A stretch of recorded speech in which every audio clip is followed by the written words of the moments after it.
ಮಂಡ್ಯದಲ್ಲಿ ಸಮಾವೇಶ ಆಗ್ತಾ ಇದೆ. ಮೈ ಶುಗರ್ ಮೈದಾನದಲ್ಲಿ ಸಮಾವೇಶದ ಸಿದ್ಧತೆ ಹೇಗಿದೆ ಅಂತ ಹೇಳಿ ನಮ್ಮ ಪ್ರತಿನಿಧಿ ಸುನಿಲ್ ಎಕ್ಸ್ಪ್ಲೈನ್ ಮಾಡಿದ್ದಾರೆ, ನೋಡೋಣ.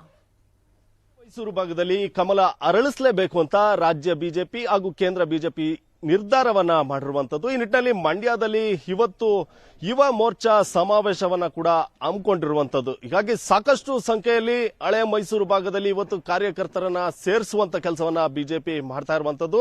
ಮಂಡ್ಯದ ಮೈಶುಗರ್ ಮೈದಾನ ಅಂದ್ರೆ ನಾವೀಗ ಆ ಒಂದು ಮೈಶುಗರ್ ಮೈದಾನದಲ್ಲಿದ್ದೀವಿ. ಇಲ್ಲಿ ಬೃಹತ್ ವೇದಿಕೆಯನ್ನ ಕೂಡ ಹಾಕಿರುವಂತದ್ದು. ಅಂದ್ರೆ ಇವತ್ತು ಮಂಡ್ಯದಲ್ಲಿ ಮೊದಲನೇ ಬಾರಿಗೆ ಯುವ ಮೋರ್ಚಾ ಸಮಾವೇಶವನ್ನ ಮಾಡಲಾಗ್ತಾ ಇದೆ. ನಿಟ್ಟಿನಲ್ಲಿ ಬೃಹತ್ ವೇದಿಕೆಯನ್ನ ಹಾಕಲಾಗಿದೆ. ಸುಮಾರು ಈ ಒಂದು ವೇದಿಕೆಯಲ್ಲಿ 20ಕ್ಕೂ ಹೆಚ್ಚು ಆಸನಗಳನ್ನ ಹಾಕಿದ್ದಾರೆ. ಅಂದ್ರೆ ಇವತ್ತು ಇಲ್ಲಿಂದಲೇ ಒಂದು ವಿಜಯ ಯಾತ್ರೆಯನ್ನ ಆರಂಭಿಸಬೇಕು ಅನ್ನುವಂತ ನಿಟ್ಟಿನಲ್ಲಿ ಬಿಜೆಪಿ ನಿರ್ಧಾರವನ್ನ ಮಾಡಿರುವಂತದ್ದು. ಈ ನಿಟ್ಟಿನಲ್ಲಿ ಏನು BY ವಿಜೇಂದ್ರ ಅವರ ಹೆಗಲಿಗೆ ಈ ಒಂದು ಸಮಾವೇಶದ ಜವಾಬ್ದಾರಿಯನ್ನ ಕೂಡ ಕೊಟ್ಟಿರುವಂತದ್ದು. ಈ ನಿಟ್ಟಿನಲ್ಲಿ ಮಂಡ್ಯದಲ್ಲಿ ಬೃಹತ್ ಸಮಾವೇಶವನ್ನ ಇವತ್ತು ಮಾಡ್ತಾ ಇರತಕ್ಕಂಥದ್ದು. ಹೀಗಾಗಿ ಸುಮಾರು 10,000ಕ್ಕೂ ಹೆಚ್ಚು ಆಸನಗಳನ್ನ ಈ ಒಂದು ಸಮಾವೇಶಕ್ಕೆ ಹಾಕಿರುವಂತದ್ದು. ನೀವೀಗ ದೃಶ್ಯದಲ್ಲಿ ನೋಡ್ತಿದ್ದೀರಾ, ಸಾಕಷ್ಟು ಸಂಖ್ಯೆಯಲ್ಲಿ ಈ ಒಂದು ಸಮಾವೇಶಕ್ಕೆ ಕಾರ್ಯಕರ್ತರು ಮತ್ತು ಅಭಿಮಾನಿಗಳನ್ನ ಸೇರಿಸುವಂತ ಕೆಲಸವನ್ನ ಇವತ್ತು ಬಿಜೆಪಿ ಪಕ್ಷ ಮಾಡಲಿಕ್ಕೆ ಸಾಕಷ್ಟು ತಯಾರಿಯನ್ನ ಮಾಡಿಕೊಂಡಿದೆ.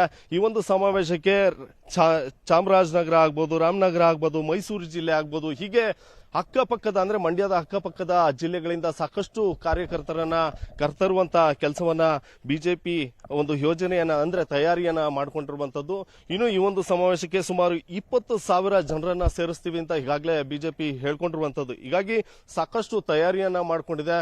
ಮಂಡ್ಯದ ಮೈಶುಗರ್ ಮೈದಾನ ಅಂದ್ರೆ ಸುಮಾರು 5 ಎಕರೆ ವಿಸ್ತೀರ್ಣ ಇರುವಂತ ಮಂಡ್ಯದ ಮೈಶುಗರ್ ಮೈದಾನದಲ್ಲಿ ಇವು ಒಂದು ಬೃಹತ್ ಸಮಾವೇಶನ ಹಮ್ಮಿಕೊಂಡಿರತಕ್ಕಂಥದ್ದು. ಅಂದ್ರೆ ಈ ಹಿಂದೆ ಮಂಡ್ಯಗೆ ಅಮಿತ್ ಶಾ ಬಂದಂತ ಸಂದರ್ಭದಲ್ಲೂ ಕೂಡ ಮಂಡ್ಯದಿಂದಲೇ ವಿಜಯ ಯಾತ್ರೆಯನ್ನ ಆರಂಭಿಸ್ತೀವಿ ಅಂತಕ್ಕಂಥ ಹೇಳಿಕೆಗಳನ್ನ ಕೂಡ ಕೊಟ್ಟಿದ್ರು. ಅದೇ ರೀತಿ ಈಗ ಮಂಡ್ಯದಲ್ಲಿ ವಿಜಯೇಂದ್ರ ಅವರ ನೇತೃತ್ವದಲ್ಲಿ ಈ ಒಂದು ಬೃಹತ್ ಸಮಾವೇಶವನ್ನ ಮಾಡ್ತಾ ಇರುವಂತದ್ದು.